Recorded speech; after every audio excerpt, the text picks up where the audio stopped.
pensemos en esto. ¿Cuántas veces al día cambiamos de opinión por algo nuevo que nos enteramos? Pasa todo el tiempo, ¿no?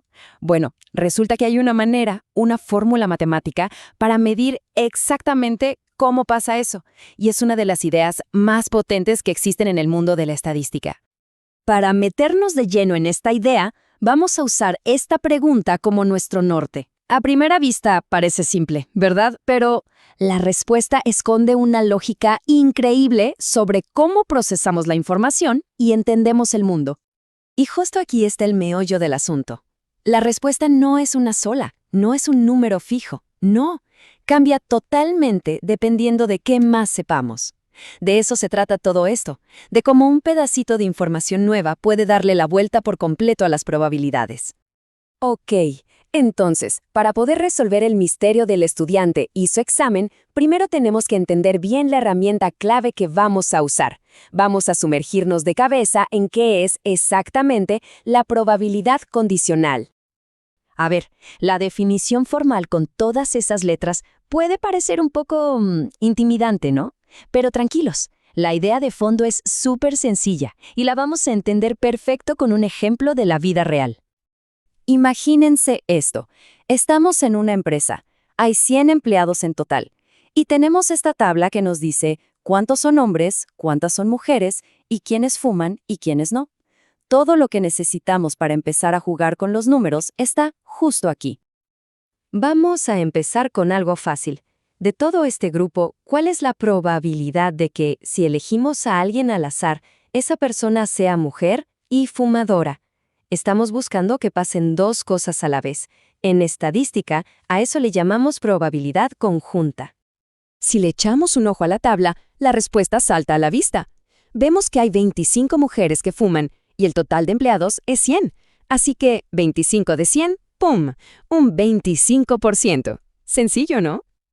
Pero, aquí es donde la cosa se pone buena. Fíjense bien en el giro de la pregunta. Ya no estamos viendo a los 100 empleados, ahora tenemos una condición, una pista, y esa pista lo cambia absolutamente todo. Lo que hace esta nueva información es que nos permite hacer zoom. Es como si tacháramos toda la columna de los hombres. Fuera, ya no nos interesan. Nuestro universo de posibilidades acaba de encogerse. Ahora, nuestro mundo entero son esas 30 mujeres. Y aquí viene la magia. Dividimos las 25 fumadoras entre nuestro nuevo total, que son 30 mujeres, y ¡wow! La probabilidad se dispara hasta un 83.3%. ¿Se dan cuenta? Pasamos de un 25% a más de un 83% solo por tener un dato más. Ese es el poder de la probabilidad condicional en acción. Ahora, esa fórmula que usamos casi sin pensar, de forma intuitiva, se puede reacomodar. Si la despejamos un poquito, nos da otra herramienta súper útil que conecta todo lo que acabamos de ver. Esto es clave cuando a veces es más fácil saber la probabilidad condicional y lo que queremos es calcular la probabilidad de que las dos cosas pasen juntas. Es como resolver un problema al revés. Bien, esto nos lleva a una pregunta inevitable. ¿Qué pasa cuando la condición no importa? O sea, cuando saber que ocurrió el evento B no nos dice absolutamente nada nuevo sobre el evento A. Justo ahí es cuando hablamos de eventos independientes. En nuestro ejemplo de la empresa, ser mujer y ser fumadora eran eventos dependientes. ¿Por qué? Porque saber una cosa cambiaba la probabilidad de la otra. Si fueran independientes, la probabilidad de ser fumadora sería la misma para hombres y para mujeres. No cambiaría nada. Perfecto. Ahora que tenemos estas herramientas en nuestra cinturón, es momento de volver a nuestra pregunta original, la del estudiante y el examen. Vamos a armar el rompecabezas pieza por pieza. Estos son los datos que tenemos sobre la mesa. El 80% estudia, de los que estudian el 70% aprueba y de los que no estudian, solo un 10% aprueba. Ok, con esto lo primero que tenemos que hacer es calcular la probabilidad total de que un estudiante, cualquiera, apruebe el examen. La forma más clara de verlo es pensar que hay dos caminos distintos para llegar al mismo destino: aprobar el examen. Está el camino de los que estudian, y está el camino de los que no estudian. Y claro, cada camino tiene su propia probabilidad de éxito. Entonces, ¿cómo calculamos la probabilidad total de aprobar? Fácil. Calculamos la probabilidad de cada uno de estos caminos por separado y luego los sumamos. O sea, multiplicamos el 80% de los que estudian por su 70% de chance de aprobar. Y a eso le sumamos el 20% que no estudia por su 10% de chance. Y ahí lo tenemos. El resultado es 58%.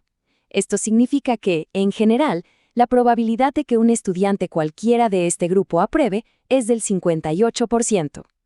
Este número, este 58%, es importantísimo para lo que sigue.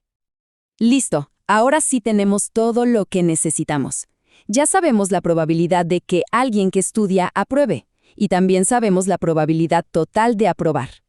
Con esto en la mano, por fin podemos contestar esa pregunta del inicio, y lo haremos usando una de las fórmulas más famosas de la estadística. Hablamos de la regla de Bayes. Esta regla es como un motor para actualizar lo que creemos saber. Es como un detective que usa la evidencia, el examen aprobado, para encontrar la causa más probable: haber estudiado. Y ahora, es tan simple como meter los números que ya tenemos en la fórmula. Arriba, en el numerador, va la probabilidad del camino del estudio que calculamos antes.